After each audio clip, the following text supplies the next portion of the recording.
इस पत्र में सबसे पहले गुरुजी ने लिखा है, बस जिसने भी श्रद्धा से गुरु को सुना तो वो उसी का रूप बन जाता है। आप अगर श्रद्धा भाव रख के गुरु के वचनों को सुनते हो तो आप भी गुरु का रूप बनते चले जाते हो, क्योंकि जैसा हम सुनते हैं वैसे ही तो विचार करते हैं। जो कुछ शब्द आपके कानों में सवेरे से लेकर रात तक पढ़ते रहते हैं, आपका उन्हीं शब्दों के ऊपर ही ज्यादातर मनन चिंतन चलता रहता है। इसने ये कहा, उसने वो कहा, इसने बड़ा अच्छा कहा, इसने बड़ा बुरा कहा। तो जो शब्द आपके कानों में चले गए वो काफी देर तक आपके अंदर गूंजते हैं और वो उसको आप कभी भी याद कर लेते हो, जैसे आपके अंदर वो बस जाते हैं, स्टोर हो जाते हैं। जो ना याद रखने वाले शब्द है वो भी स्टोर हो जाते हैं। तो ज्ञान तो याद रखने योग्य है, उसको अगर हम पूरी श्रद्धा से सुनेंगे, क्योंकि अनजाने में भी अगर कोई वचन जाते हैं वो भी आपके अंदर चले जाते हैं। तो मन मनाभव होके श्रद्धा भाव से अगर सुनोगे तो वो तो आपके अंदर बिल्कुल रच बस जाएंगे। जैसे मेहंदी रच गई, अब आपने हाथ कितने भी धो तो मेहंदी का रंग थोड़ी उतरने वाला है, रच गई एक बार। तो ज्ञान के वचन भी हमारे अंदर रच जाते हैं, ऐसे रच जाते हैं, बस जाते हैं कि फिर ये कभी धूमिल नहीं होते, कम इनका असर कम नहीं होता, क्योंकि आपने बड़ी श्रद्धा भाव से सुना। जब श्रद्धा का पात्र लेके बैठो तो तुम ज्ञानवान बन सकोगे। किसी पात्र में ही तो ज्ञान रखा जाएगा। तो श्रद्धा का पात्र होता है जिसमें ज्ञान टिकता है, और अगर श्रद्धा रूपी पात्र नहीं है तो ज्ञान आपका टिकेगा नहीं। हाथों में भी कोई चीज ले लोगे तो कितनी देर तक उसको रख सकते हो, आखिरकार हाथ आपको खाली करने पड़ेंगे। लेकिन वही चीज हाथों में लेके आपने किसी बर्तन में डाल दी है, किसी पात्र में रख दी, तो उसको बहुत समय तक आप रख सकते हो। तो श्रद्धा आपके ज्ञान को आपके अंदर में टिकाए रखती है। इसीलिए बोला गया, श्रद्धा की रूठी हुई देवी बना के देख, अंतःकरण में ज्ञान की ज्योति जला के देख। अपने अंतःकरण में ज्ञान की ज्योत जलाओ, और जो श्रद्धा हमारी अगर कम हो गई है, रूठ गई है, तो उसको वापस मनाओ। संसार में कोई आपसे नाराज होता है, उसकी नाराजगी की बड़ी परवाह होती है, मना लें उसको। देखो मेरे से फलाना व्यक्ति रूठा हुआ है, उसकी गलतफहमी दूर करें या अपनी गलती रियलाइज करके उससे माफी मांगे। कुछ तो करता है ना व्यक्ति दूसरे रूठे हुए को मनाने के लिए। तो भगवान तुमसे रूठे हुए हैं तो भगवान को भी मनाते हो। तुम्हारे अंदर की श्रद्धा रूठ जाती है, उसको मनाने की कोशिश नहीं करते। जहां अश्रद्धा आई तो फिर आप कभी चाहते ही नहीं आपके अंदर दोबारा श्रद्धा आए। इतना ज्यादा आप अपने इच्छाओं के वश में हो जाते हो और इतनी ज्यादा आप उम्मीद लगा लेते हो कि मेरे हिसाब से काम नहीं हुआ तो अब मैं कभी इससे नाता रखूंगा नहीं। भगवान की भी तस्वीरें लोग अपने घर में से उठा के बाहर डाल देते हैं। इस भगवान ने ना मेरे को बहुत कष्ट दिया, इस भगवान ने मेरी सुनी नहीं, प्रार्थना नहीं सुनी, तो अब मैं इसकी पूजा क्यों करूं। तो श्रद्धा खत्म हो जाती है। गुरु में भी श्रद्धा खत्म होती है तो सत्संग में आना बंद कर देते हो। क्यों जाए, और बहुत है दुनिया में, गुरु की कमी नहीं, बहुत है सुनाने वाले, हम क्यों जाएं। तो श्रद्धा नहीं होती है तो फिर आपका ही नुकसान है। कहते अश्रद्धालु नाश जान। अगर आपके अंदर में श्रद्धा नहीं, अश्रद्धा आई तो आप ही का नाश हो जाएगा। और श्रद्धावान लभते ज्ञानम बोला गया, श्रद्धावान को ही ज्ञान का लाभ मिलता है। तो इसलिए कोई दिया जलता हो तो उसमें तेल डालना पड़ता है कि जलता रहेगा। तो श्रद्धा विश्वास का तेल डालना पड़ता है, तो हमारे अंदर ये ज्ञान का दिया जो है ये जलता रहता है। तो बस जिसने भी श्रद्धा से गुरु को सुना तो वो उसी का रूप बन जाता है, उसी को इस अलग का पता मिल जाता है, वही भगवान का रूप बनता है और उसी को परमात्मा का पूरा पता भी मिल जाता है। प्रेम दो दिलों को मिलाकर एक कर देता है। सज्जन मिले ना बिछड़े, जे अन्न दिन मिले रहे। तो परमात्मा जो है वो न मिला न बिछड़ा, वो तो हमेशा हमारे साथ ही साथ है। हम कहते हैं भगवान हमसे दूर हो गए या हम भगवान से दूर हो गए।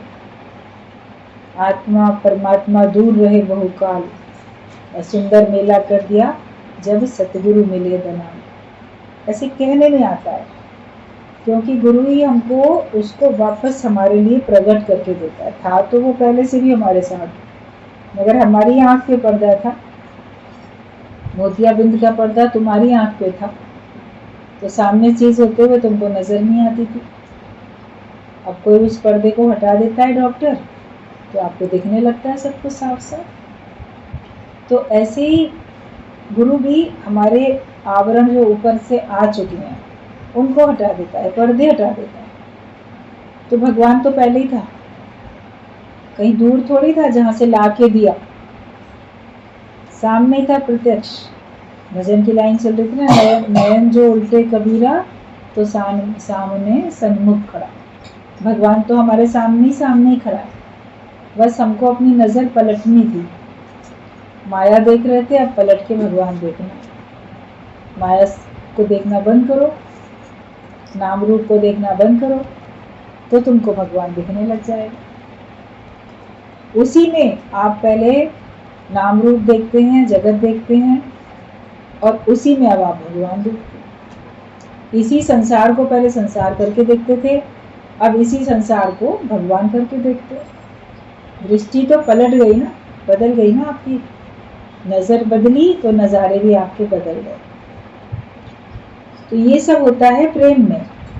जब प्रेम हमारा होता है तो हम दो दिल मिलके एक हो जाते हैं। तो प्रेम है तो परमात्मा और तुम मिलके एक हो जाते हो, और फिर परमात्मा हमसे सदा मिला ही रहता है ना, वो हमसे बिछड़ता कभी भी नहीं, क्योंकि वो सदा हमारे साथ ही साथ रहता है। ऐसा प्रियतम से मिलाप हो जाए जो कभी बिछोड़ा ना हो। भगवान से हम ऐसा मिलाप करें, ऐसा योग लगा लें कि कभी हमको वियोग ना महसूस हो, योग ही योग रहे, उससे हम अलग ना हो जाए। अश्रद्धा होगी तो आप अलग हो जाओगे, विश्वास खत्म तो आप अलग। इसलिए श्रद्धा विश्वास को बनाए रखो, तो आपका परमात्मा से कभी भी वियोग नहीं होने वाला। आप सदा उसको अंग संग हमेशा अपने महसूस करोगे, और ऐसा एक बार मिलें ईश्वर से जो कि हमको फिर कभी भी अलगाव महसूस ना हो। वरना हाँ, आज तो भगवान मेरी सुनते हैं, आज तो भगवान मेरी खबर लेते हैं, आज नहीं ले रहे हैं। अब मेरी कब सुध लोगे राम, तुम कब मेरी सुध लोगे?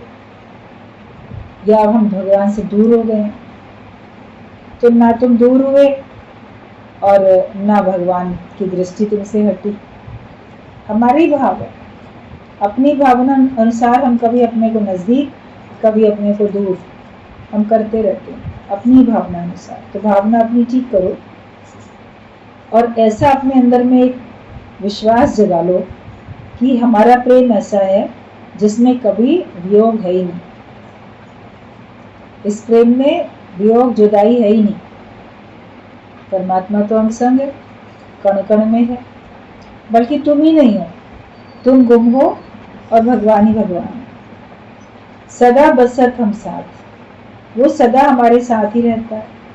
गुरु को अर्पण करके मैं और मेरे से भक्त खाली हो जाता है। वो अपने आप को भी अर्पण कर देता है, जिसको मेरा माना वो सब भगवान को अर्पण कर देता है। तो मैं और मेरे से खाली हो जाता है। अपने अंदर मैं भी रख के क्या करोगे? मेरे अंदर मैं क्यों बची हुई है? मैं हूँ, मैं अच्छा हूँ कि मैं बुरा हूँ, मैं होशियार हूँ कि मैं मूर्ख हूँ, मैं कैसा हूँ, अमीर हूँ कि गरीब हूँ, ये मैं तुम्हारे अंदर पड़ी है ना। तो ये मैं भी क्यों रखी है? ये मैं भी अर्पण कर दो। और मेरा दुख, मेरा सुख, मेरा घर, मेरा परिवार, मेरी संपत्ति, मेरा जीवन, तो मेरा भी कुछ नहीं है, सब भगवान का है। मन बोलेगा मेरा आगे चल के क्या होगा, तो मेरा तो दे दो ना भगवान को, वो जाने, उसका काम जाने। अपने अंदर ना मैं रखो और ना अपने अंदर मेरा रखो, तुम खाली हो जाओ, तो तुमको भगवान से योग का अनुभव होगा, वरना भगवान से योग का अनुभव नहीं होता। मैं मेरे में ही आप उलझे रहते हो तो आपको भगवान का साक्षात्कार नहीं हो पाता। ईश्वर का साक्षात्कार करना है तो अपने को गुम करना पड़ेगा, और फिर तुम गुम हो गए तो भगवान ही रह गया। किसी पेड़ में कलियां पहले निकलती हैं, फिर वही कलियां तो फूल बन जाती हैं। अब फूल बनने के बाद कली तो गुम हो गई, अब उसमें कली थोड़ी दिखेगी, अब तो फूल दिखेगा। गुलाब की कली थी, अब फूल बन गया, जो भी फूल है। अब उसको बोलो कली भी रहे और फूल भी रहे, तो ऐसा तो नहीं होने वाला। तो तुम रहोगे या भगवान रहेंगे। तुम्हारे से ही भगवान प्रकट होता है, जैसे कली से ही फूल प्रकट होता है। लेकिन भगवान के प्रकट होने के बाद जीव को गुम होना पड़ता है। दो नहीं रह सकते, एक म्यान में दो तलवार नहीं रह सकती, एक ही रहेगा। या तुम अपने को बना के रखो मैं कुछ हूं, या भगवान को आगे रखो अरे भगवान ही सब कुछ है, मैं तो कुछ नहीं। अपना निर्णय कर लो, तुम्हें किसको प्रकट करना है। आज दिन तक जब तक ब्रह्म ज्ञान नहीं मिला था, अपने कोई तो प्रकट करके चल रहे थे। उसका रिजल्ट क्या था? 84 लाख योनियों का फेरा, जन्म मरण का चक्कर, दुख सुख के झूले में झूल रहे थे। अपने को देह मान के, अपने को मैं मान के कभी दुखी कभी सुखी होते रहते। लेकिन जब से अपने को गुम किया तो आप देखो आपके अंदर आनंद ही आनंद है कि मेरे ऊपर अब कोई बोझ है ही नहीं, ना मुझे मैं की चिंता ना मुझे मेरे की चिंता। सारी चिंता तो भगवान करने वाले बैठे हैं, वो कर ही रहे हैं, वैसे भी वही कर रहे हैं। तुमको एहसास हो रहा है कि तुम कर रहे हो, लेकिन सच्चाई तो यह है कि तुम्हारे जरिए भी भगवान ही कर रहा है। भगवान न चाहे तो तुम नहीं कर सकते, एक कदम नहीं चल सकते भगवान न चाहे, कुछ कार्य नहीं कर सकते अगर भगवान न चाहे। तो उसी को ही आगे रखो, अपनी मैं क्यों करो। तो जो भगवान का भक्त होता है वो भगवान को, गुरु को अर्पण करके मैं और मेरे से खाली हो जाता है। तो फिर तो साहब भी उस पर दयाल होकर उसे अपना बनाकर भगत के वश में हो जाता है। जो कोई अपना मैं और मेरा अर्पण कर देता है भगवान को, तो भगवान भी उसके ऊपर ऐसे दयालु हो जाते हैं और उसे वो अपना बना के उस भक्त के वश में हो जाते हैं। भगत के वश में है भगवान। कौन से भक्त के वश में भगवान होंगे? जिसके अंदर मैं और मेरा नहीं है। आपके अंदर मैं भी पड़ी है, मेरा भी पड़ा है, तो भगवान तुम्हारे वश में थोड़ी होंगे। तुम अपने अंदर से भगवान को बसा लो तो आप देखो भगवान तुम्हारे वश में। फिर अपना मान टले टल जाए, भक्त का मानना टलते देखा। जो ऐसा अर्पण कर देता है, अपने आप को समर्पण कर देता है, तो भगवान अपने ऊपर भले इल्जाम ले लेंगे लेकिन अपने भक्त के मान सम्मान में आंच नहीं आने देंगे, तो उसको कहीं पे कम नहीं कर सकते।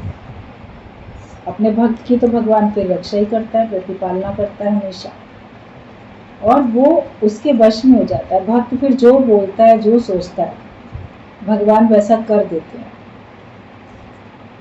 संत के मुख से निकले शब्द भगवान भी उसको पूरा करने के लिए बाध्य हो जाते हैं। इसीलिए लोग संतों से ना आशीर्वाद मांगते हैं, ये अगर कह देंगे तो हो जाएगा, क्योंकि वो जो बोलेंगे भगवान पूरा कर देंगे। इसीलिए सांसारिक चीजें मांगते रहते हैं। अब सांसारिक चीजें मांगने से अच्छा वो जो बोलेंगे पूरा हो जाएगा, तो उनसे अपने लिए कुछ ऐसा आशीर्वाद मांगो ना कि तुम्हारा जन्म मरण का चक्कर खत्म हो जाए। ये तो आशीर्वाद मांगो, मैं मुक्त हो जाऊं, ये तो मांगो। और उसके लिए तो गुरु आपको मुंह से थोड़ी बोलता है कि तुम मुक्त हो जाओ, लेकिन तुमको मुक्त होने के लिए युक्ति बताता है, छूटने का रास्ता बताता है। और जब श्रद्धा भाव से उसके ज्ञान के ऊपर आप चलते हो सुन के, तो आप फिर मुक्त होते भी हो। तो जो सब कुछ अपना अर्पण कर देगा तो भगवान उसके ऊपर कृपालु दयालु हो जाता है, उसे अपना बना लेता है और भगत के वश में हो जाता है। और भगत कहता है कि तू मेरा। भगवान बोलेंगे तू मेरा और भक्त बोलेगा तू मेरा। ये सेकंड स्टेज है। और तीसरी स्टेज में तो भगवान और भक्त मिलकर एक हो जाते हैं। ये पहले क्या होगा कि आप पहले बोलोगे मैं तेरा, अर्पण किया ना, भगवान मैं तुम्हारा हूँ, ये पहली स्टेज है। फिर दूसरी स्टेज आती है कि भक्त को महसूस होता है कि भगवान भी मेरे हैं, वरना मैं तो उनका हूँ, पता नहीं वो मेरे हैं कि नहीं। तो ये विश्वास हो जाता है कि मैं उनका हूँ, वो भी मेरे हैं, पक्का विश्वास। और फिर तीसरी स्टेज आती है कि वो और मैं एक हैं, जुदाई है ही नहीं, अलगाव है ही नहीं। तो ज्ञान से हमको इस थर्ड स्टेज में आना है। पहले बोलेंगे मैं तेरा, फिर आएगा तू भी मेरा, और फिर तू और मैं तो एक है, हमारे में कोई अंतर नहीं। तो यूं कहें कि भगत भगवान का रूप हो जाता है, यानी उसका अपना अस्तित्व गुम हो जाता है और केवल भगवान ही रह जाता है। श्याम श्याम रटते रटते राधा श्याम हो गई, फिर पूछने लगी सखियों से मेरी राधे कहाँ खो गई। ये है भक्ति की पराकाष्ठा। भक्ति की बिल्कुल पराकाष्ठा है, उच्च से उच्चतम स्थिति कि भगवान का नाम जपते जपते तुम भगवान का रूप हो जाओ।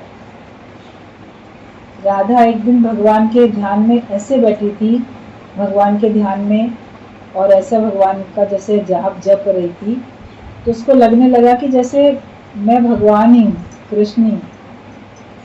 तो जब और सखियां आई उसके पास तो ऐसे पूछ बैठी तुम लोग आ गई, राधा कहाँ गई, राधा नहीं आई। तो वो हंसने लगी सखियां, कहती हैं अरे राधा तो तू खुद ही है ना। तब उसको याद दिलाया, उसको होश दिलाया, बोली अरे मैं तो भूल ही गई थी कि मैं राधा हूँ। वो भगवान को रटते रटते, भगवान का नाम रटते रटते भगवान का रूप हो गई।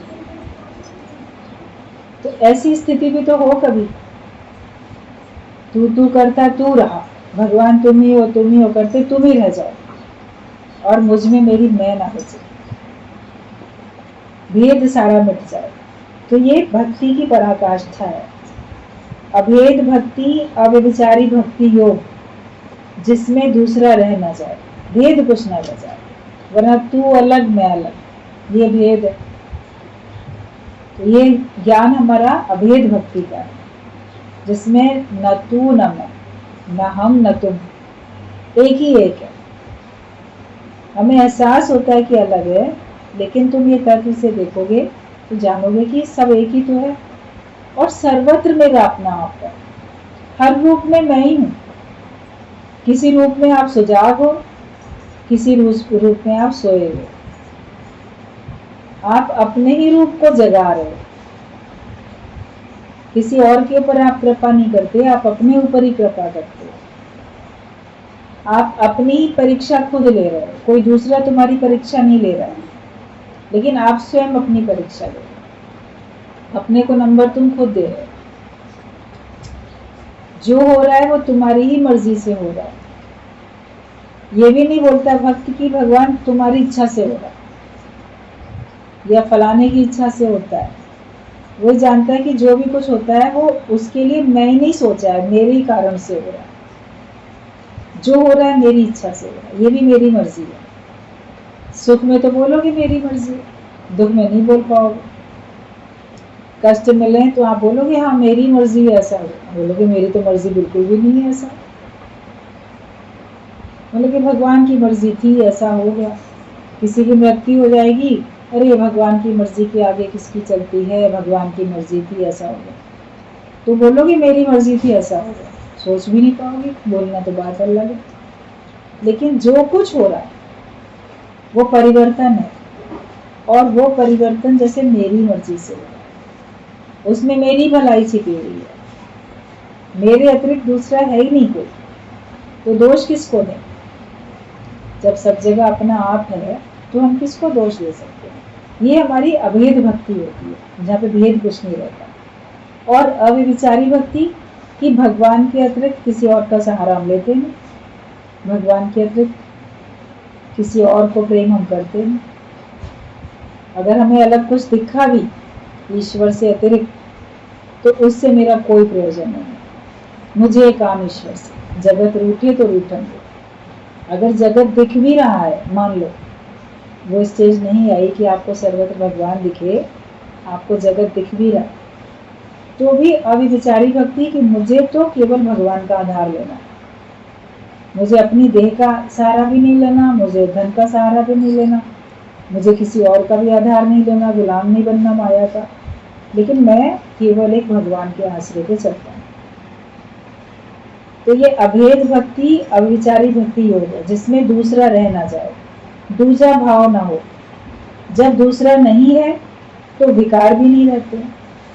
जो भी विकार हैं वो दूसरे भाव में ही आगे बढ़ते हैं। काम आपके अंदर में पनपा तो आपके उसको पूरा करने के लिए कोई सामने दूसरा चाहिए। इच्छा कोई होती है तो उसको पूरा करने के लिए दूसरा चाहिए होता है। किसी भी प्रकार की इच्छा हो सकती है, कामना किसी भी प्रकार की हो सकती है, तो कोई दूसरे से ही तो होती है। आपको कुछ पहनना है तो आपकी दूसरे से तो कामना है वो ड्रेस मुझे मिल जाए, कुछ खाना है तो आपको दूसरे से तो है कि वो चीज़ मुझे मिल जाए। ऐसे ही कोई व्यक्ति मुझे मिल जाए, ये पदार्थ मुझे मिल जाए, तो वो दूसरे से जुड़ी होती है। लेकिन जब तुम्हारे अंदर में दूसरा भाव नहीं है तो कामना भी नहीं, नहीं मैं हूँ, मुझे कुछ चाहिए ही नहीं, इच्छा खत्म। इच्छा की जरा सी भी मात्रा आपके अंदर में नहीं रह जाती है, इच्छा मात्र में अविद्या हो जाता है। थोड़ी सी भी इच्छा जो है वो अज्ञान है। क्रोध भी दूसरे पे होता है, दूसरा हो तो उस पर क्रोध करें। अपने आप पे आप कितना क्रोध करते हो? अपने ऊपर तो नहीं करते ऐसे क्रोध जैसा दूसरे के ऊपर कर लेते। लोभ भी दूसरे के कारण से ही है। तुमसे अलग है धन तो आप उसका लोभ करते। मोह भी तुमसे अलग कोई है जिससे तुम मोह करते। अहंकार भी तुमसे अलग कोई है जिसके आगे तुम अहंकारी बन के शो करते हो, देखो मैं कितना श्रेष्ठ हूँ। तो सारे विकार जो हैं वो द्वैत में होते हैं। लेकिन जब आपके अंदर द्वैत खत्म है, भेद खत्म, तो आपके अंदर में विकार भी खत्म हो जाते हैं। तो जहाँ दूसरा भाव नहीं है, दूसरा नहीं है, तो विकार भी वहाँ नहीं रहते हैं। निर्विकारी शुद्ध पवित्र जीवन बन जाता है प्रेम जगत में सार और कोई सार नहीं।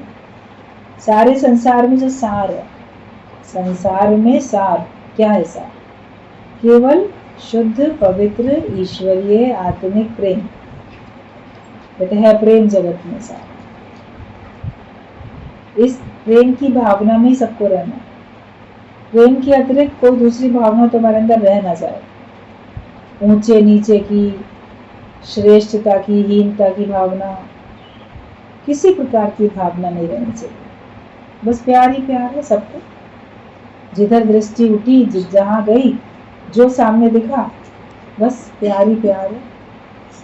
प्रेम में कोई एक्शन भी नहीं है, लेकिन एक भावना है। मेरेपन का भाव होता है तो प्रेम हो जाता है। मैं ही हूं तो भी प्रेम रहता है। तो सब तरफ सभी मेरे हैं, किसको कहीं पर आया, और यह सब मैं ही मैं हूं। चाहत कुछ है नहीं किसी से, बदले में कुछ चाहिए नहीं, तो आप न्यूट्रल होके सबसे समान प्यार कर सकते हो। किसी से बदले में कुछ चाहिए, उसने दे दिया तो प्रेम, नहीं दे दिया तो आपका प्रेम तो खत्म हो जाता है। तो प्रेम जगत में सार और कोई सार नहीं। कर ले प्रभु से प्यार और कोई प्यार नहीं। तुम भगवान से प्रेम कर लो, उसके अलावा और कोई प्यार है ही नहीं।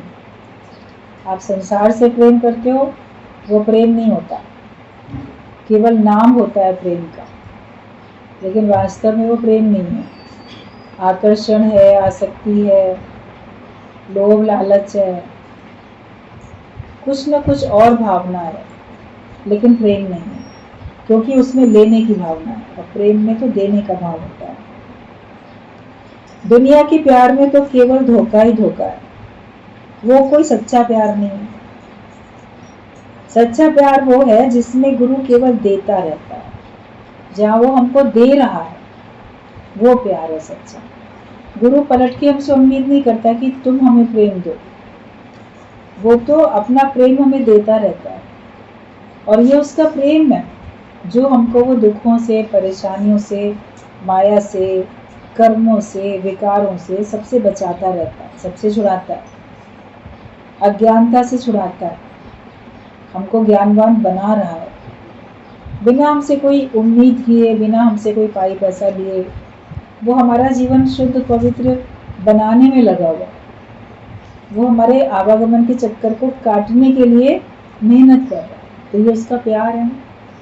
इतना बड़ा काम कोई हमारे लिए कर रहा हो तो प्रेम है, तभी तो कोई कर रहा है, जो तुम्हें बचा रहा है माया से, दुखों से, परेशानियों से। तो प्रेम तो केवल एक गुरु ही करता है, क्योंकि वो देना जानता है, वो दे ही रहा है, वो हमसे पलट के लेता कुछ भी नहीं। और दुनिया के प्यार में तो धोखा ही धोखा है। तो सच्चा प्यार है जिसमें गुरु केवल देता रहता है, केवल हमारा जीवन बनाता है, वापसी उसे नहीं चाहिए। उसको पलट के हमसे कुछ नहीं चाहिए कि तुम थैंक यू भी बोलो, या तुम पलट के हमें कोई वस्तु अर्पण करो, कुछ गुरु दक्षिणा में कुछ दो। कोई वस्तु हमसे वो चाहता नहीं है। वो केवल हमसे इतनी उम्मीद भी करके नहीं करता है कि तुम ज्ञानवान बन जाओ। ये उम्मीद रख के भी वो नहीं उम्मीद रखता है कि बनोगे तो अपने लिए, नहीं बनोगे तो अपने लिए। वो तो केवल बेशर्त दान देते चले जा रहे हैं, जिसमें कोई शर्त नहीं होती है। इसको वापसी हमसे कुछ नहीं चाहिए। वन वे ट्रैफिक, एक तरफा ही रास्ता है जो वन वे ट्रैफिक होती है। या तो केवल ट्रैफिक जाएगा वहां से, वन वे है, वो केवल जा सकते हैं, या उधर से आ सकते हैं, जा नहीं सकते इधर से। वन वे जो रास्ते होते हैं आप लोगों को सबको पता है। तो प्रेम भी ऐसे ही है, वन वे ट्रैफिक है, जिसमें केवल देना देना है, लेना कुछ भी नहीं है। हर समय प्रफुल्लित, मौज, आनंद में जीवन बिताओ और प्यार बांटते चलो। गुरु हमको यही शिक्षा देते हैं, हर समय प्रफुल्लित रहो, आनंद में रहो, मौज मनाते रहो और ये ज्ञान बांटते रहो। जो प्रेम गुरु ने तुमको दिया, शुद्ध पवित्र, वो प्रेम सबको तुम बांटते जाओ। प्रफुल्लित, मौज में, आनंद में जीवन बिताओ अपना और प्यार बांटते चलो। प्रेम की महिमा मुख कही न जाए। प्रेम की महिमा हम मुख से कह नहीं सकते।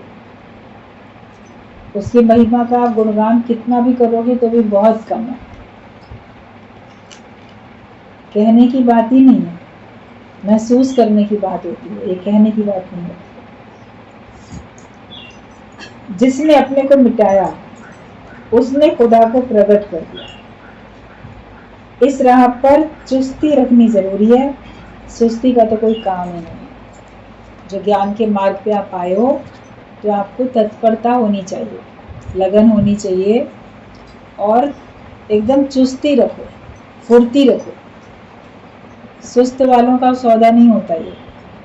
आप सुस्ती करो, आलस्य करो, आज नहीं कल चले जाएंगे, कल नहीं परसों चले जाएंगे, आज जीवन नहीं बनाएंगे, कल से बना लेंगे, आज इच्छाएं नहीं छोड़ेंगे, कल से छोड़ लेंगे, आज अपने स्वभाव को नहीं बदलेंगे, कल से बदल लेंगे। तो ये काम नहीं है यहाँ का। आप ये सारे अपने जो आलस्य और सुस्ती वाले जो विचार है ना, इनको छोड़ दो। ज्ञान है नाव और नेवर। अभी नहीं किया तो कभी नहीं कर पाओ। निश्चयात्मक बुद्धि रखो अपनी, आज ही आत्मा का निश्चय करो। क्यों कल पे रखता है? कल किसने देखा? कल किसने देखा? इसलिए तुम निश्चय करो तो आज ही करो आत्मा का। और जिसने अपने को मिटाया उसी ने भगवान को प्रकट किया। आपके अंदर से भगवान प्रकट हो जाए। जिसने अपने को मिटा दिया तो उसके अंदर भगवान प्रकट हो गया। कली ने अपने को मिटाया तो उसमें से फूल प्रकट हो गया। जो अपने को नहीं मिटाती हो तो फिर उसमें से फूल भी प्रकट नहीं हो सकता था। तो ज्ञान जो है मिटने का, ये मिटने की मंजिल है। जितना जितना अपने को मिटाते चले जाएंगे उतना उतना भगवान हमारे अंदर प्रकट होता जाएगा। फिर भगवान ही भगवान दिखेंगे सबको। तुम्हारे अंदर तुम तो दिखोगे नहीं, ढूंढने से भी तुम नहीं मिलोगे। इतना अपने अंदर भगवान को बसाओ, रोम रोम में ऐसे भगवान बस जाए कि तुमसे कोई भी बात करे, मिले, तो उसको ये एहसास हो कि जैसे मैं भगवान से बात कर रहा हूँ, जैसे मैं भगवान से मुलाकात कर रहा हूँ। इसके अंदर इसका अपना देह का भाव तो है ही नहीं, इसके अंदर इसका अपना नाम रूप का भाव तो है ही नहीं, जगत का भाव तो है ही नहीं। इसके अंदर तो ज्ञान ही ज्ञान है, इसके अंदर तो भगवान ही भगवान है। अगले को ऐसा महसूस होना चाहिए, अपने को ऐसा सबको बनाना है। और ऐसे ही स्थिति बनाने के लिए हम लोग रोज सत्संग सुनते हैं, रोज हम लोग मेहनत करते हैं। तो पत्र के लास्ट में बस यही है कि इस राह पे चुस्ती रखनी है, और सुस्ती का यहाँ कोई काम नहीं है। जो सुस्त होंगे, आलसी, वो कुछ नहीं कर पाएंगे, अपना समय बर्बाद करेंगे केवल। अपना समय बर्बाद नहीं करो, चुस्ती रखो।